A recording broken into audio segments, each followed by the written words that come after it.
खबर उत्तराखंड में आप सभी का स्वागत है और मैं हूं आपके साथ रूपाली शर्मा। तो चलिए बुलेटिन की शुरुआत करते हैं। मुख्यमंत्री पुष्कर सिंह धामी की अध्यक्षता में देहरादून में पहला प्रवासी उत्तराखंडी सम्मेलन हो रहा है। आपको बता दें, सम्मेलन का उद्देश्य उत्तराखंड के प्रवासियों को राज्य के विकास से जोड़ना और उनके सुझावों पर कार्य करना है। इस आयोजन में उत्तराखंड की संस्कृति, परंपराओं और पर्यटन संभावनाओं को विशेष रूप से प्रदर्शित किया गया है। मुख्यमंत्री पुष्कर सिंह धामी ने प्रवासी उत्तराखंड के लोगों के योगदान की सराहना करते हुए राज्य में विकास में उनकी भागीदारी को प्रोत्साहित किया। कार्यक्रम में शिक्षा, स्वास्थ्य, निवेश और संस्कृति संवर्धन पर चर्चा हो रही है।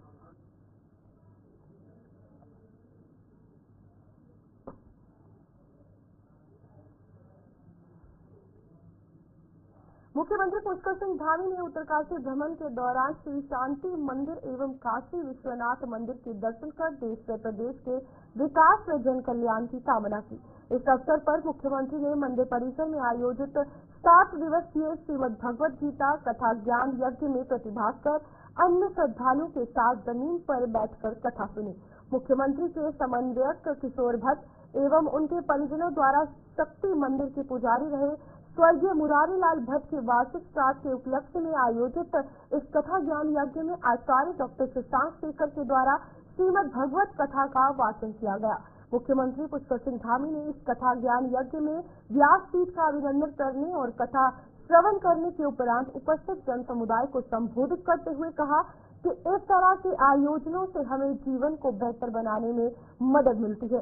मुख्यमंत्री ने कहा कि हम सभी पर भगवान की बहुत बड़ी कृपा है जो हमें इस तरह के धार्मिक आयोजन कराने के लिए प्रेरित करते हैं। मुख्यमंत्री पुष्कर सिंह धामी ने कहा कि देवभूमि में धामों की पवित्रता बनी रहनी चाहिए। हमारे चारों धामों के नाम का दुरुपयोग कोई ना कर सके, इसके लिए हमारी सरकार कैबिनेट में प्रस्ताव भी पारित जो है वो कर चुकी है। उत्तराखंड सम्मान नागरिक संहिता बनाने वाला पहला राज्य है। राज्य में धर्मांतरण कानून का भी सख्ती से अनुपालन सुनिश्चित कराया जा रहा है।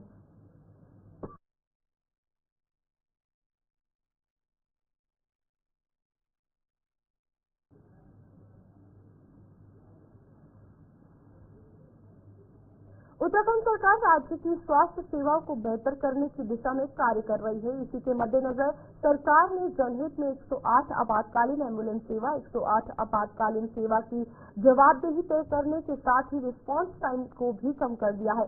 स्वास्थ्य मंत्री डॉक्टर धन सिंह रावत ने बताया कि किसी भी दुर्घटना के बाद मौके पर तय समय सीमा के अंतर्गत न पहुंचने वाले एम्बुलेंस वाहनों पर पेनल्टी भी लगाई जाएगी। इसके अलावा किसी भी प्रकार की दुर्घटना होने पर 108 एम्बुलेंस का रिस्पांस टाइम पर्वतीय क्षेत्रों के लिए 20 मिनट जबकि मैदानी क्षेत्रों के लिए 15 मिनट का तय किया गया है।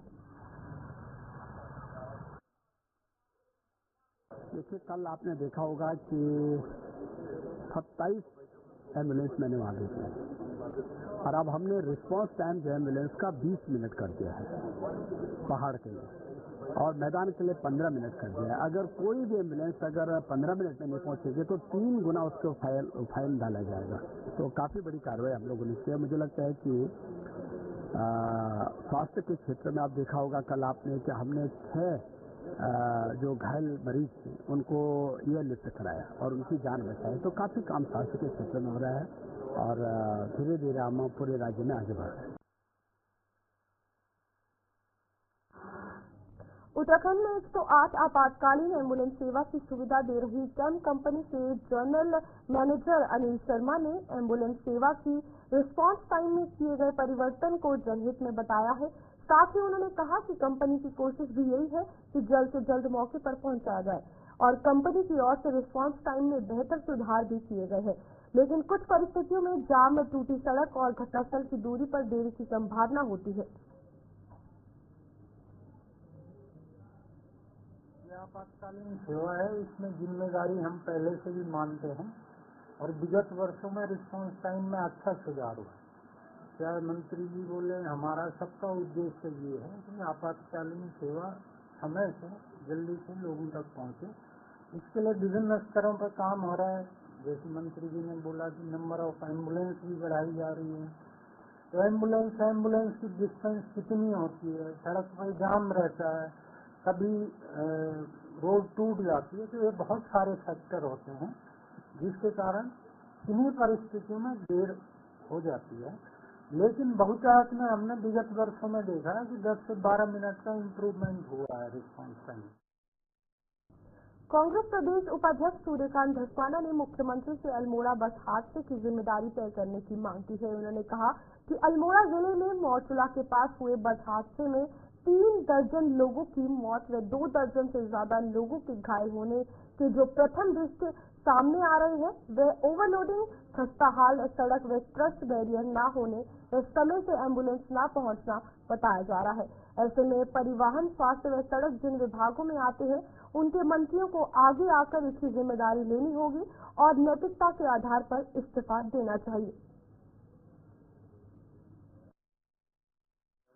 देखिए, अल्मोड़ा का जो बस हादसा है उसमें 36 जानें चली गई और 2 दर्जन से ज्यादा लोग घायल हो गए। जो प्रथम दृष्टा 3 चीजें सामने आ रही है। इस हादसे में मरने वालों की स्थिति जो हुई है, 36 लोग मर गए। क्या कारण था? सबसे पहला कारण था तो ओवरलोडिंग, दूसरा कारण था सड़क का खराब होना और क्रस्ट बैरियर न होना, और तीसरा जो कारण है वो समय पर एम्बुलेंस, चाहे वो एम्बुलेंस गाड़ी हो चाहे एयर एम्बुलेंस हो। हमें पूछना चाहते हैं कि संजीवनी जो प्रधानमंत्री जी ने इतना ढिंडोरा पीटा गया, इतना प्रचार किया गया, कहाँ गई वो एयर एम्बुलेंस? क्यों नहीं पहुंची समय पर?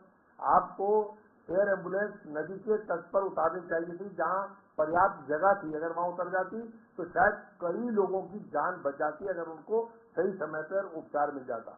परिवहन विभाग क्योंकि ओवरलोडिंग था, ओवरलोडिंग को किसी ने चेक नहीं किया, तो ओवरलोडिंग अगर हुई है और बसों की व्यवस्था पहाड़ में यातायात के लिए नहीं है तो इसके लिए परिवहन विभाग जिम्मेदार है।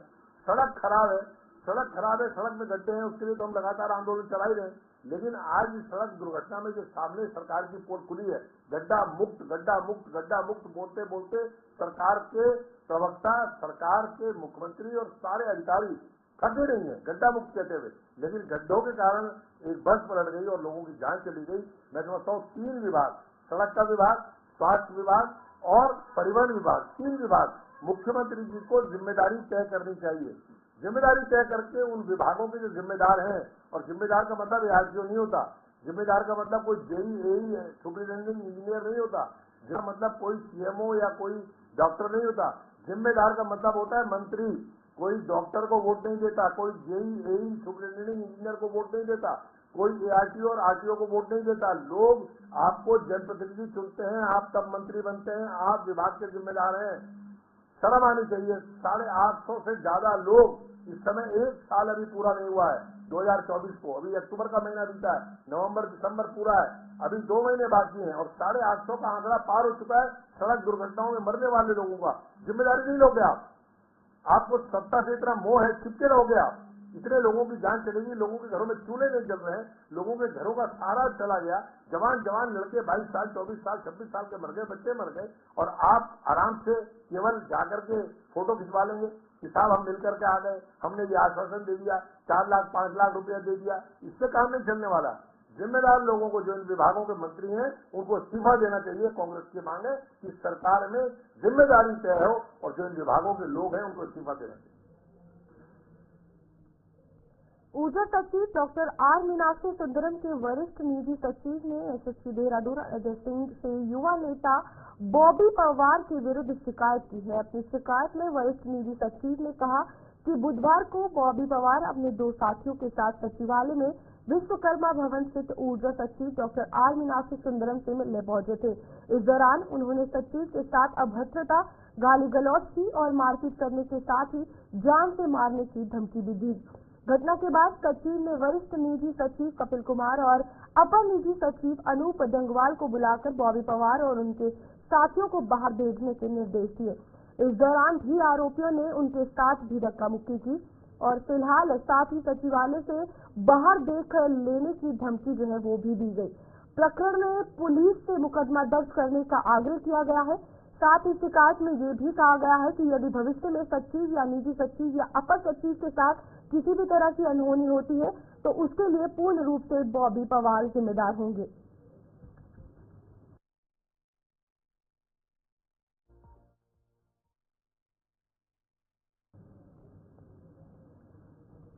रामनगर विधायक दीवान सिंह बिष्ट ने अपने कार्यालय में आयोजित पत्रकार वार्ता में मौजूदा बस दुर्घटना पर दुख जताते हुए अपनी शोक संवेदनाएं व्यक्त की है।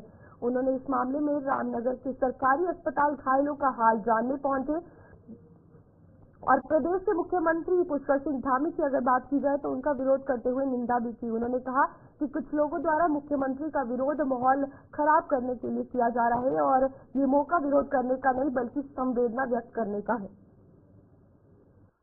सबसे पहले तो आप सभी लोगों का धन्यवाद कि आप लोग आए। आज जो प्रेस वार्ता है, मैं आप लोगों का भी धन्यवाद करना चाहता हूं। जो घटना, दुखद घटना हुई सल्ट में, जिसमें 36 लोगों ने अपनी जानें गंवाई। किसी ने अपने माँ बाप खोए, किसी ने बच्चे खोए, किसी ने परिवार का मुखिया खोया।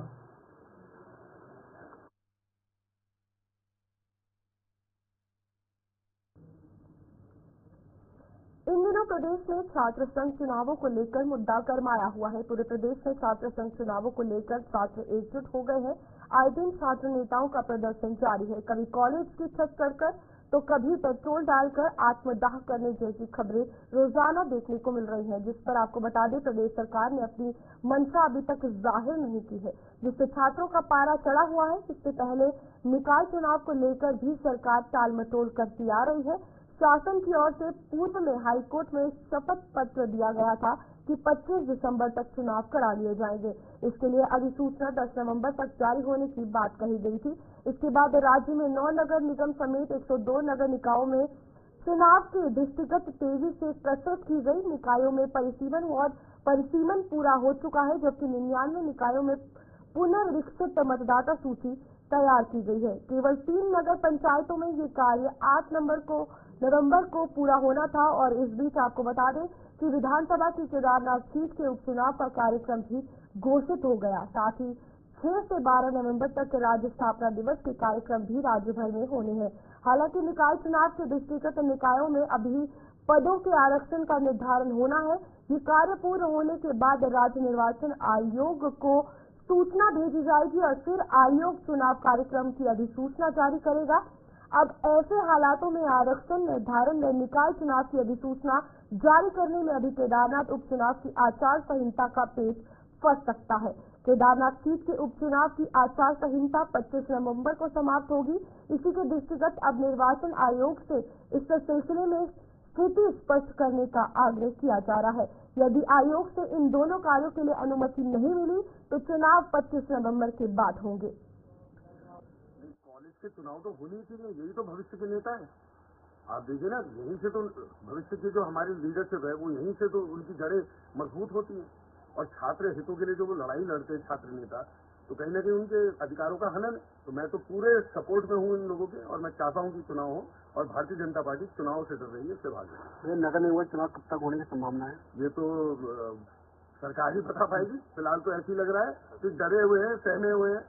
बद्रीनाथ और मंगलौर की हार के बाद डरी भी हुई है सरकार, सहमी भी हुई है, बच रही है, चुनाव से बच रही है जनता। तो सीधी सी बात यह है कि जिन छात्र नेताओं ने उत्तराखंड प्रदेश की संरचना करी, ये वही छात्र नेता हैं। हमारे छात्र जो इकाई होती है, हमारी जो महत्वपूर्ण इकाई होती है, प्रधान या फिर हमारे पार्षद या फिर हमारा मेयर, जो बिल्कुल लोकतंत्र की बहुत ही महत्वपूर्ण जड़ होती है, इन्होंने उस जड़ी को काट दिया।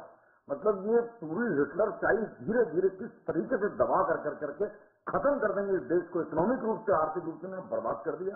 एक छात्र ही पहली वो इकाई होती है जो विरोध करती है, समझदारी से विरोध करती है पेपर आउट होने का।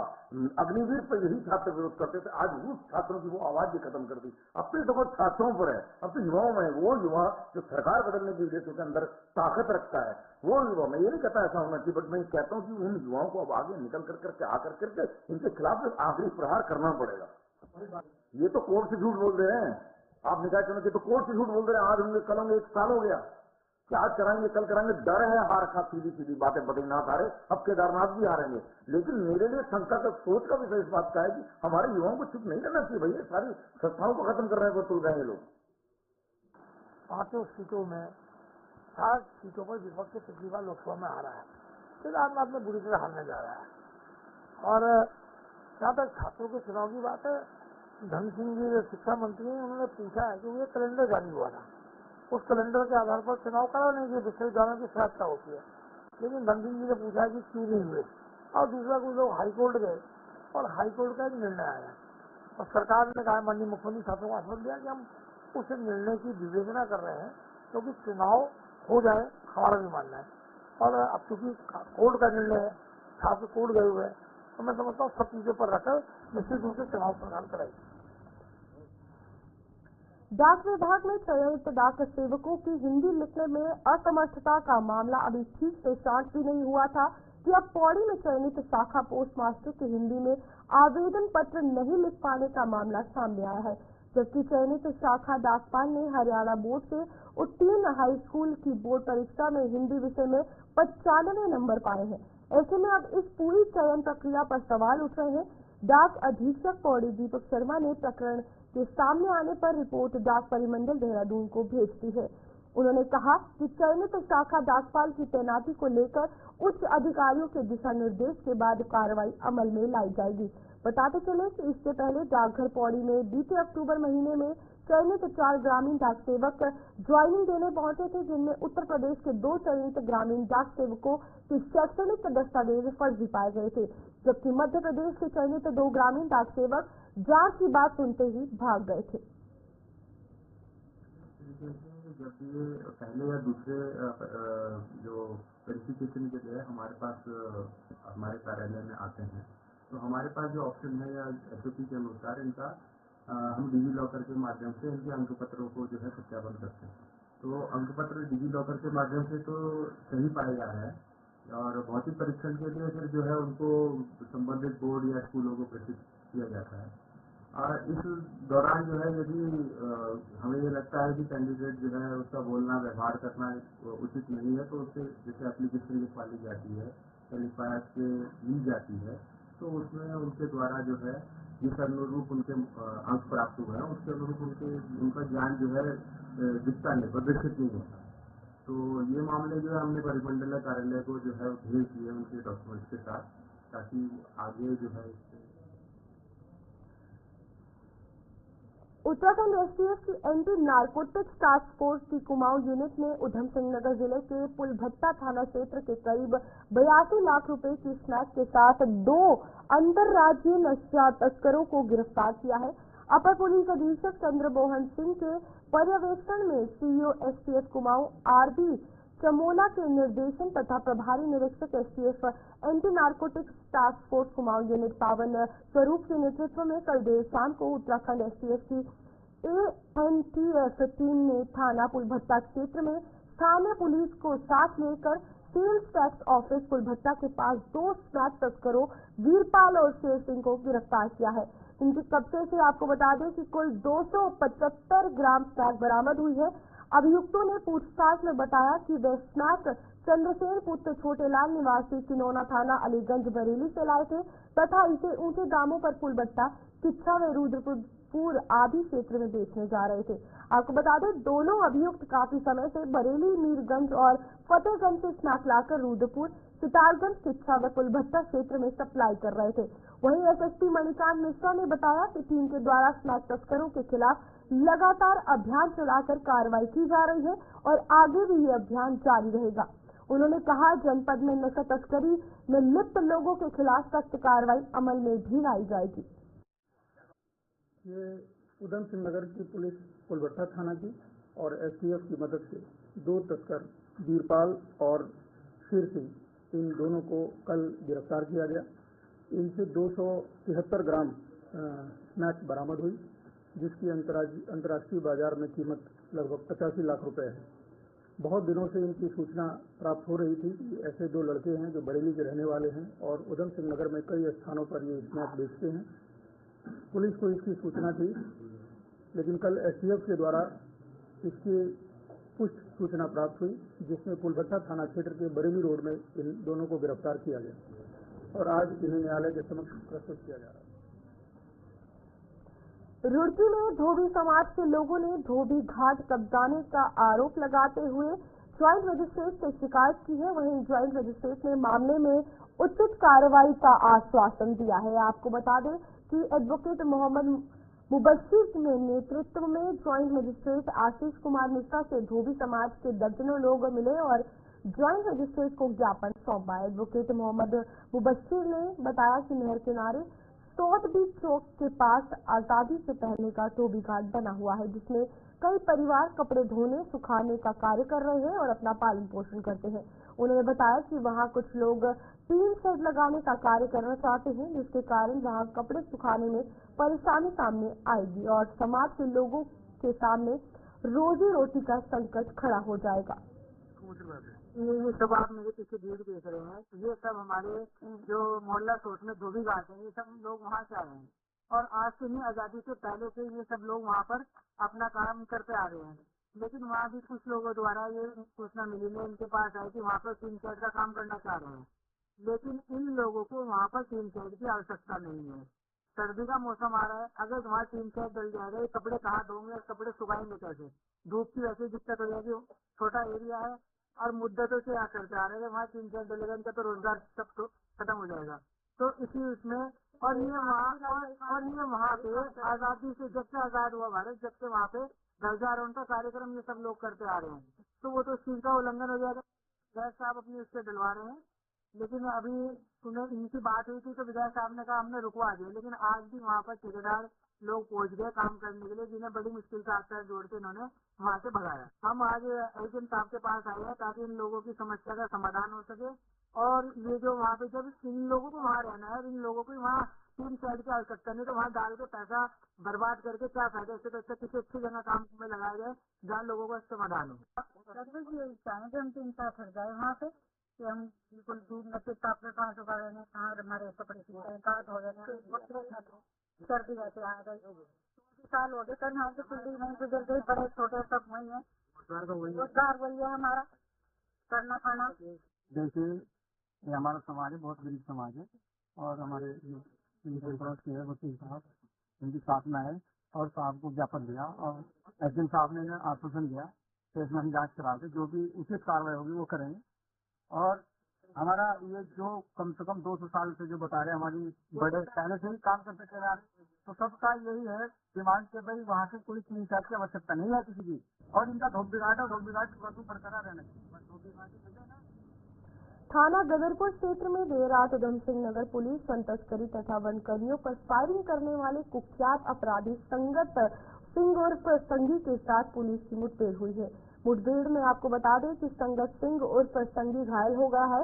शातिर बदमाश के विरुद्ध विभिन्न गंभीर धाराओं में दर्जनों मुकदमे दर्ज है। उक्त अभियुक्त लकड़ी चोरी व फायरिंग करने का आदी है तथा शातिर किस्म का बदमाश है।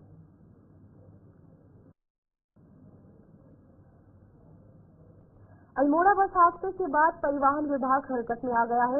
एआरटीओ ढालीपुर के द्वारा 2 दिन में आपको बता दें कि स्पेशल ड्राइव चलाई गई है और एआरटीओ के द्वारा अराकोट त्योनी चक्राता हनोल फेडीज मीनस कोटी तथा हरिपुर रूट पर ओवरलोड यात्री वाहनों के विरुद्ध कार्रवाई करते हुए 28 वाहनों के चालान जो है वो किए गए हैं। आपको बताते चले कि आरटीओ ढालीपुर के द्वारा समय समय पर ट्रैफिक उन्मूलन अभियान जो है वो चलाया जाता है, जिससे पहाड़ों पर चलने वाले वाहनों पर अधिक दबाव न हो तथा दुर्घटनाओं से बचा जा सके।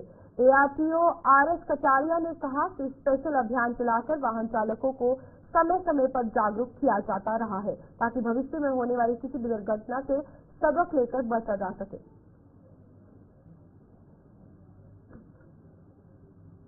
चलिए उत्तराखंड के बुलेटिन में इतना ही। खबरों का सिलसिला जारी रहेगा। जुड़े रहिए गुलिस्तान न्यूज के साथ।